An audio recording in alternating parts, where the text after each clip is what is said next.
యాదాద్రి భువనగిరి జిల్లా బీబీనగర్ మండల కేంద్రంలోని కొండపడుగు గ్రామంలో ఆదివారం నాడు సాయంత్రం చర్చిలో ప్రార్థన జరుగుతున్న సమయంలో కొందరు గుర్తు తెలియని వ్యక్తులు చర్చిలోకి ప్రవేశించి పాస్టర్లను, విశ్వాసులను నానా బూతు మాటల్లో తిడుతూ వారిపైన దాడి చేయడం జరిగిందని, చర్చిలో ఉన్న కుర్చీ, బల్ల, ఫ్యాన్ను ధ్వంసం చేయడమే కాకుండా బయట ఉన్న 2 వీలర్ వెహికల్లను కూడా రాళ్లతో కొట్టి ధ్వంసం చేశారు. చర్చి మీదకి దాడికి వచ్చి చర్చి పాస్టర్ గారికి కొట్టి ఆయన స్కూటీని పగలగొట్టి కాదు, మతోన్మాదులు ఎందుకోసము క్రైస్తవ్యాన్ని అడ్డుకుంటున్నారు?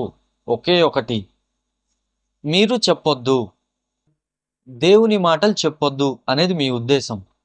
ఎందుకు చెప్పకూడదు అనేది మా యొక్క రాజ్యాంగం ప్రకారంగా ఆర్టికల్ 19లో ఫ్రీడమ్ ఆఫ్ స్పీచ్ అంటే మన భావస్వేచ్ఛ అనేది ఉంది. మన మనసులో ఉన్న ఉద్దేశాన్ని ఎవరితోనైనా ఎక్కడైనా చెప్పొచ్చు. మరి ఇంత ఫ్రీడమ్ ఇచ్చింది కదా, ఈ రైట్ ఆఫ్ ఫ్రీడమ్, మనకు ఒక రైట్ ఉంది, అదొక హక్కు మాకు. మరి ఈ హక్కుని ఉల్లంఘించడాన్ని, ఈ హక్కుని అడ్డుకోవడానికి మీరెవరు అని నేను ప్రశ్నిస్తూ, మంచి పద్ధతి కాదు. మీరు డబ్బున్నోళ్ళు అయి ఉండొచ్చు, పలుకుబడి ఉన్నోళ్ళు అయి ఉండొచ్చు, అధికారం ఉన్నోళ్ళైనా అయి ఉండొచ్చు, కానీ కాన్స్టిట్యూషన్ ఇచ్చిన హక్కుని ఉల్లంఘించడానికి మీరు సరిపోరు. ఈ దేశంలో ఉన్న హైకోర్టు కూడా రాజ్యాంగాన్ని ఉల్లంఘించడానికి లేదు.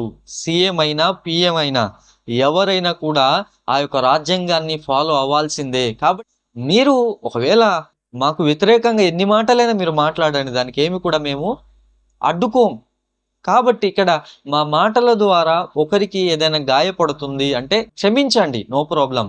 కానీ ప్రతి విషయంలో కూడా చెబుతూ ఉన్నప్పుడు అడ్డుకోవడం అనేది సరైన విధానం కాదని తెలియజేస్తూ